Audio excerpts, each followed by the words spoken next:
just got into a praise mood and opened the Bible and a song would come to mind. I'd put it on and just...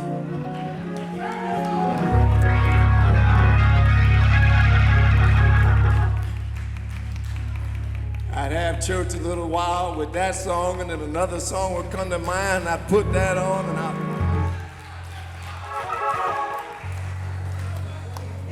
and I said, Lord, wait a minute, I'm supposed to be studying, not praising. I don't know who lived downstairs from me, but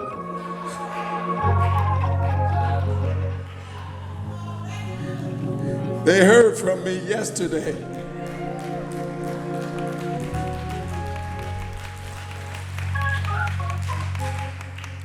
We want to, you may be seated,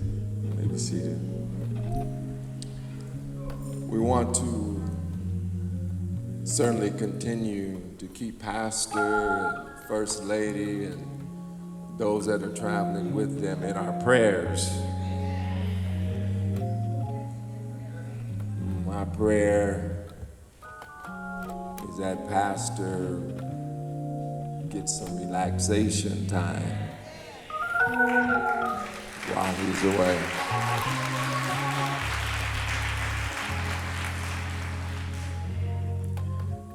Yeah, I spoke to him briefly yesterday morning, but I was thinking about the weight of ministry.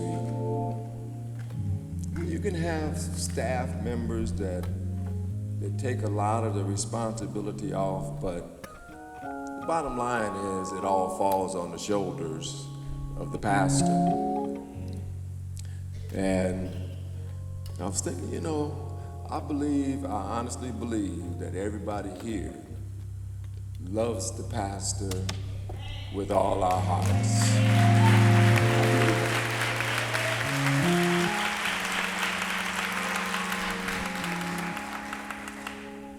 And I want to say while he's not here, that it has always baffled me.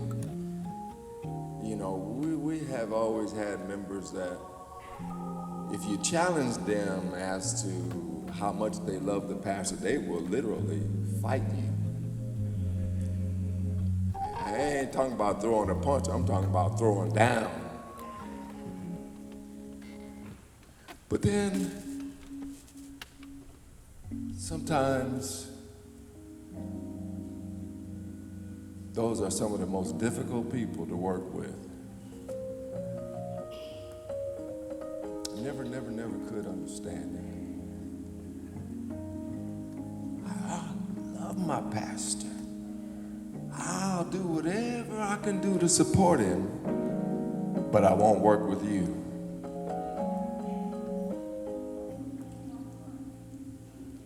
I love my pastor.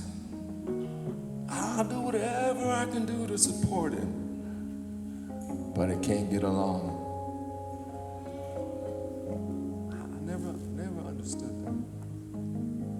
Because just like Pastor appointed you to do what you do, he also appointed you to do what you do. And so when I work with you and I work with you, I'm working with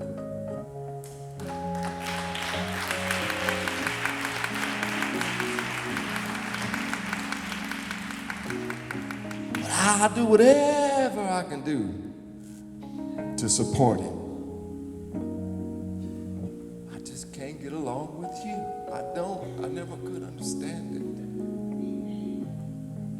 Because us working together in peace and in harmony makes pastors' jobs so much easier.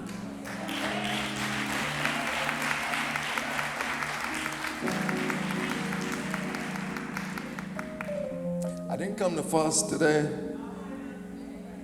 but I did come to assist the pastor. Let's work together. Let's work in peace. Let's work in harmony. Let's love one another.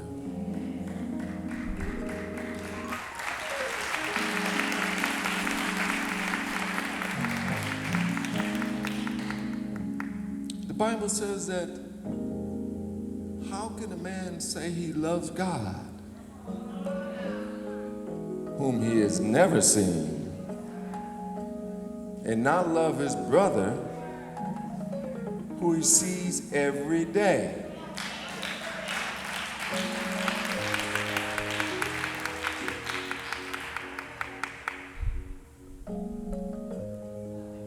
How can I say that I love the pastor, but I can't work with you, and we're working side by side for the same goal?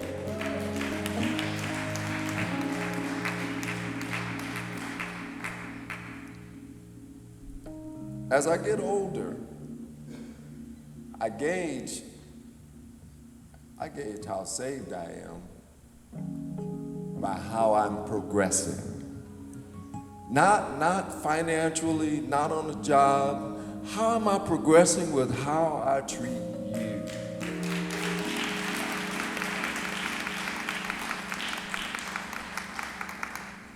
That to me is the essence of being saved.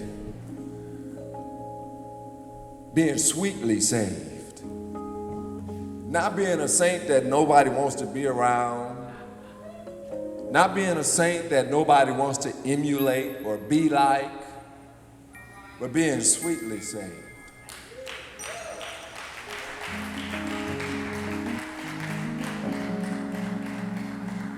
I don't want to be an old saint, been around the church for 30, 40 years and evil and cantankerous and can't nobody stand me.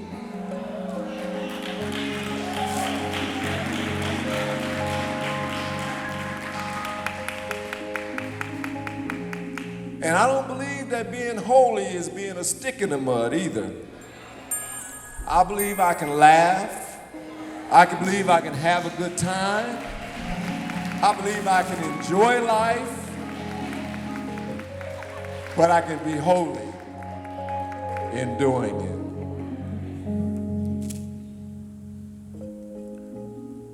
it. So I gauge me. I ain't talking about the Bible. I'm talking about me.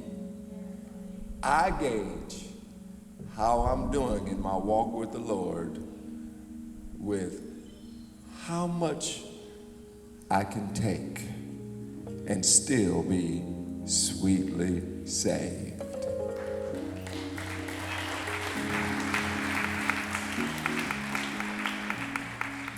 Well, I guess I already preached.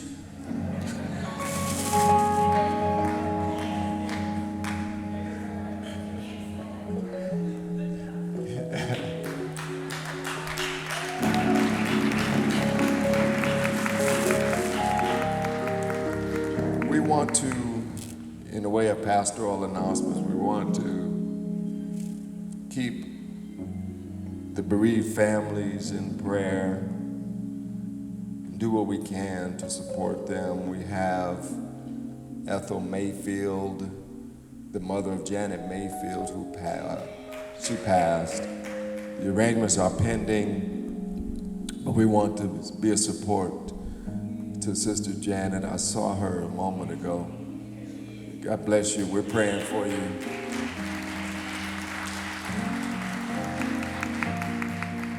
Well, I understand that Evangelist Lily Gray has lost a loved one. We're praying for you, Evangelist.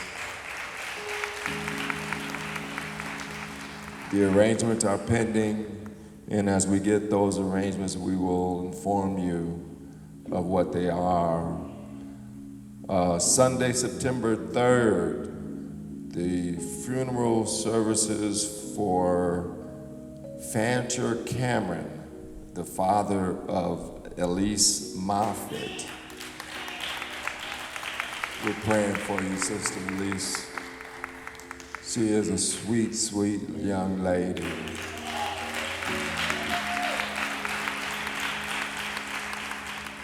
We're praying for her. She is not hesitant to get her hands into the ministry and do what she can to help. So we certainly want to remember her. Those services will be at Serenity Funeral Home on 42nd in Fond du Lac. The viewing is at 2 and the funeral is at 3 o'clock. Again, that's Sunday, September 3rd. So we were praying and supporting her.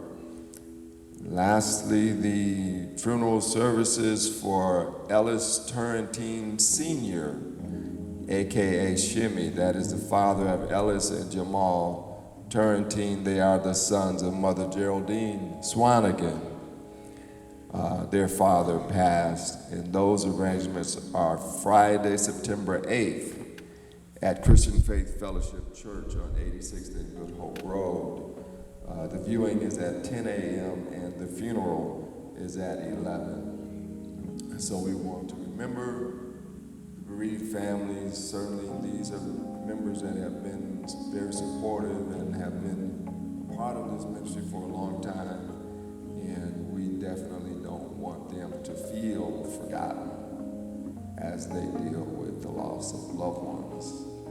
Also want to encourage the men to get excited about the annual Men's Day next Sunday.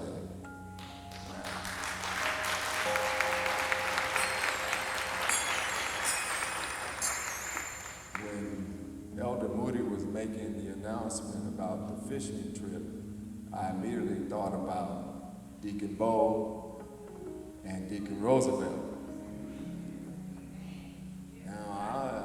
I haven't been a fisher since way back. Normally, for me, when I go fishing, I go to the fish market.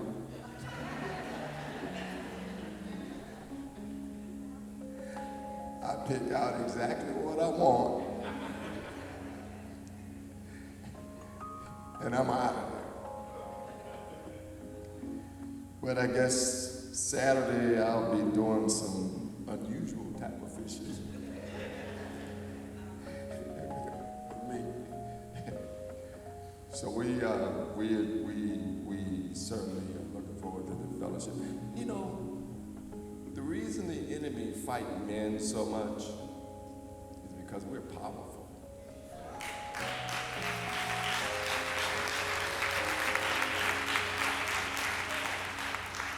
We're powerful.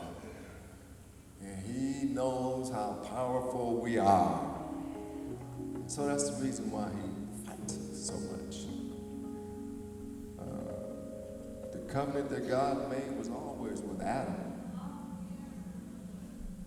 I've heard it said that if it wasn't for Eve, but I don't buy into that, because if Adam was doing what Adam was supposed to be doing,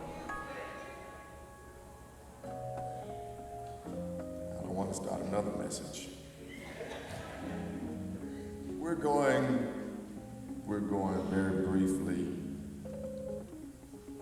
to the book of Mark, the 11th chapter.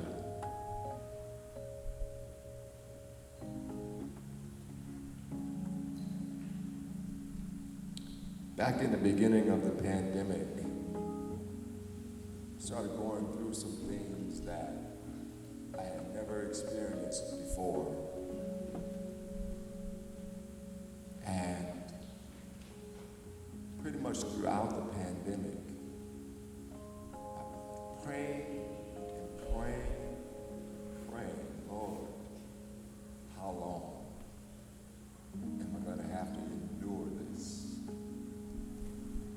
Lord, when are you going to move in my behalf? I don't understand it. Never been through this before. And I don't understand your silence toward me. What's wrong with me that you're not hearing me and answering my prayer? And I had some people come to me and ask me to pray with them on things, and it seemed like they were getting their answers right away. But the Lord still wasn't speaking concerning my situation. Went through it for about a year, still no answer. The second year, still No answer. So I started to question myself. What am I doing wrong? I know the failure is not in you, God. It's got to be me. What am I doing wrong?